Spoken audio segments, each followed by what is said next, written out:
परिचय। सुधा, तुम कैलेंडर में गोल क्यों बना रही हो? इन दिनों मेरी कक्षा परीक्षाएं हैं।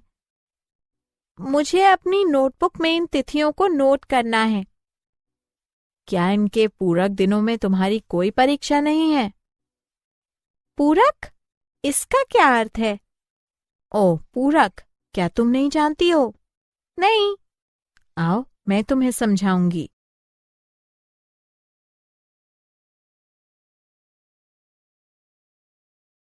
उद्देश्य।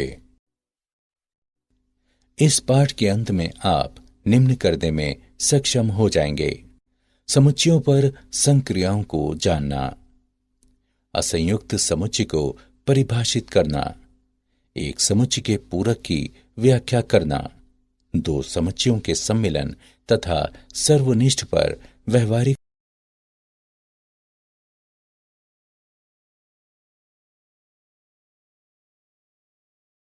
समुच्चयों पर संक्रियाएं यानी सर्वनिष्ठ। दो समुच्चयों ए तथा बी का सर्वनिष्ठ ऐसा समुच्चय है जिसमें वे अवयव सम्मिलित हैं जो ए के तथा बी के अवयव हैं। सर्वनिष्ठ के लिए हम इस प्रतीक का उपयोग करते हैं। उदाहरण, यदि ए बराबर 3, 4, 6, 8 तथा बी बराबर 1, 2, 3, 5, 6, तब ए सर्वनिष्ठ बी बराबर 3, 6। अब इस आरेख को देखें। यह छायांकित भाग ए सर्वनिष्ठ बी को दर्शाता है।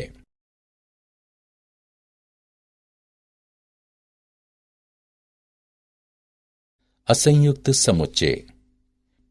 दो समुच्चयों को असंयुक्त कहा जाता है यदि उनका कोई भी अवयव उभयनिष्ठ न हो, अथवा हम कह सकते हैं कि दो समुच्चय A1 तथा A2 असंयुक्त हैं यदि उनके सर्वनिष्ठ वो हैं जहां फाई एक रिक्त समुच्चय है। उदाहरण के लिए 1, 2, 3 तथा 4, 5, 6 असंयुक्त समुच्चय हैं। जीवित तथा मृत व्यक्तियों का समुच्चय एक असंयुक्त समुच्चय है। असंयुक्त समुच्चय को नीचे दिखाए वेन आरेख के संदर्भ में प्रदर्शित किया जा सकता है।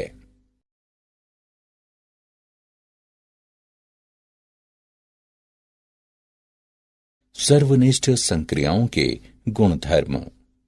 सर्वनिष्ठ एक क्रम विनिमय संक्रिया है। ए सर्वनिष्ठ बी बराबर बी सर्वनिष्ठ ए, ये एक सहचर्य संक्रिया है। ए सर्वनिष्ठ बी सर्वनिष्ठ सी बराबर बी सर्वनिष्ठ ए सर्वनिष्ठ सी। वितरण या बंटन नियम सत्य है। ए सर्वनिष्ठ बी सम्मिलन सी बराबर ए सर्वनिष्ठ बी सम्मिलन ए सर्वनिष्ठ सी। फाई तथा यू का नियम। फाई सर्वनिष्ठ ए बराबर फाई, यू सर्वनिष्ठ ए बराबर ए। वर्ग सम नियम। ए सर्वनिष्ठ ए बराबर ए।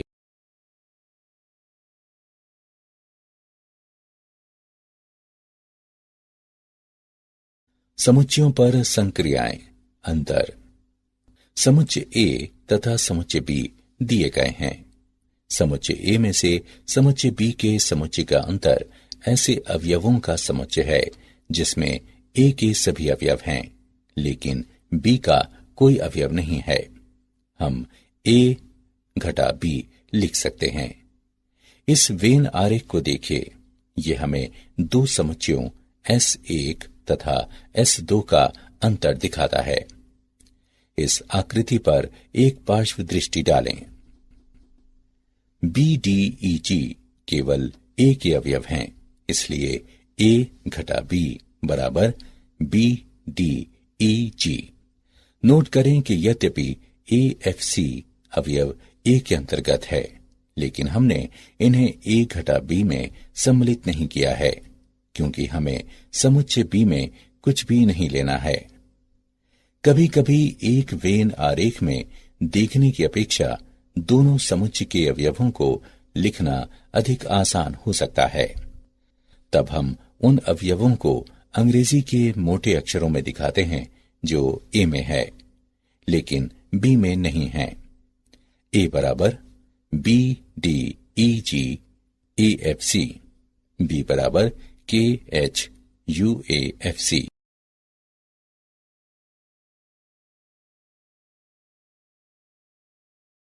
समुच्चय का पूरक।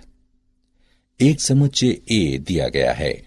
ए का पूरक समुच्चय सार्वत्रिक समुच्चय यू के उन सभी अवयवों का समुच्चय है जो ए के अवयव नहीं हैं। हम पूरक को निम्न के रूप में लिखते हैं।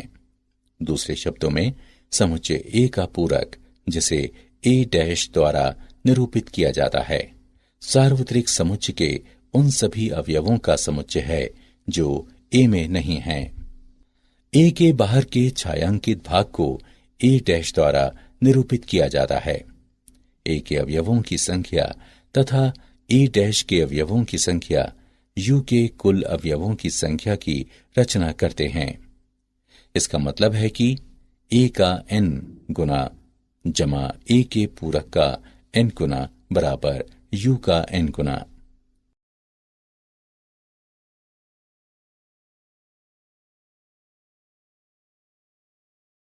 पूरक के उदाहरण। इस आकृति पर एक दृष्टि डालें। डी तथा एफ यू में हैं, किंतु वे ए में नहीं हैं, इसलिए ए का पूरक बराबर डी एफ। आइए वेन आरेख को देखे बिना हम पूरक निकालते हैं।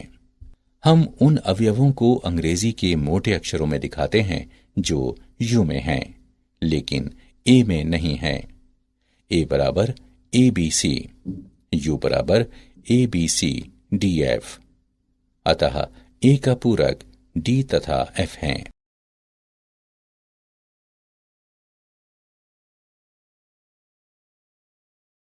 डी मॉर्गन का नियम।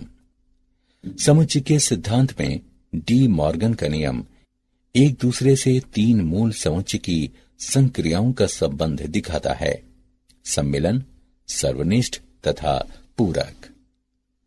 डी मॉर्गन के नियम का नाम भारत में जन्मे ब्रिटिश गणितज्ञ और तर्कशास्त्री ऑगस्टस डी मॉर्गन के नाम पर रखा गया है।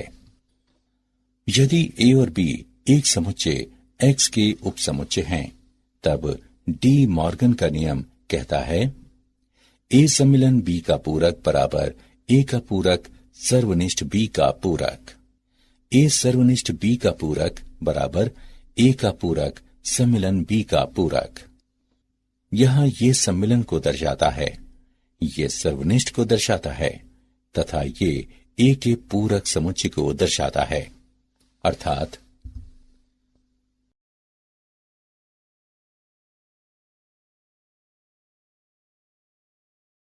दो समुच्चयों के सम्मिलन तथा सर्वनिष्ठ पर व्यवहारिक समस्याएं। माना कि ए तथा बी परिमित समुच्चय हैं। यदि ए सर्वनिष्ठ बी फाई के बराबर है, तब ए का n गुना सम्मिलन बी बराबर ए का n गुना जमा बी का n गुना।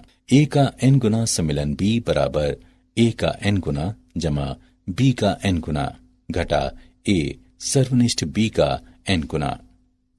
यदि ए बी तथा सी परिमित समुच्चय हैं, तब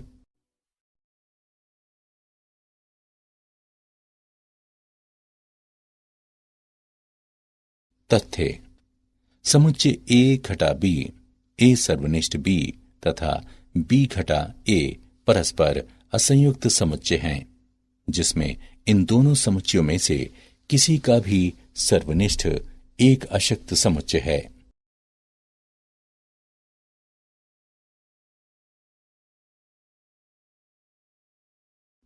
क्या आप जानते हैं वर्णनात्मक समुच्चय सिद्धांत वास्तविक रेखा के उपसमुच्चयों का तथा और अधिक सामान्य तौर पर पॉलिश रिक्त स्थानों के उपसमुच्चयों का अध्ययन है।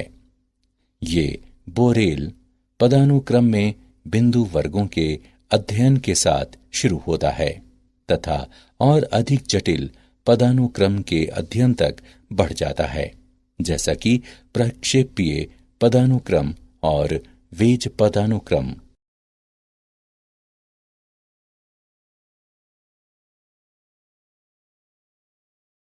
सारांश। आइए हमने जो कुछ सीखा है उसे संक्षेप में दोहराएं। दो समुच्चयों ए तथा बी का सर्वनिष्ठ उन सभी अवयवों का समुच्चय है जो उभयनिष्ठ हैं। इसी क्रम में समुच्चयों ए तथा बी का अंतर उन अवयवों का समुच्चय है जो ए के अंतर्गत आते हैं लेकिन बी के नहीं। सार्वत्रिक समुच्चय यू के एक उपसमुच्चय ए का पूरक यू के उन सभी अवयवों का समुच्चय है जो कि ए के अवयव नहीं हैं। किन्हीं भी दो समुच्चयों ए तथा बी के लिए ए का पूरक सम्मिलन बी बराबर ए का पूरक सर्वनिष्ठ बी का पूरक तथा ए का पूरक सर्वनिष्ठ बी बराबर ए का पूरक सम्मिलन बी का पूरक। यदि ए तथा बी इस तरह एक परिमित समुच्चय हैं कि ए सर्वनिष्ठ बी जो कि फाई के बराबर है, तब ए सम्मिलन बी का n गुना बराबर ए का n गुना जमा बी का n गुना। यदि ए सर्वनिष्ठ बी फाई के बराबर ना हो, तब ए सम्मिलन बी का n गुना बराबर ए का n गुना जमा बी का n गुना घटा ए सर्वनिष्ठ बी का n गुना।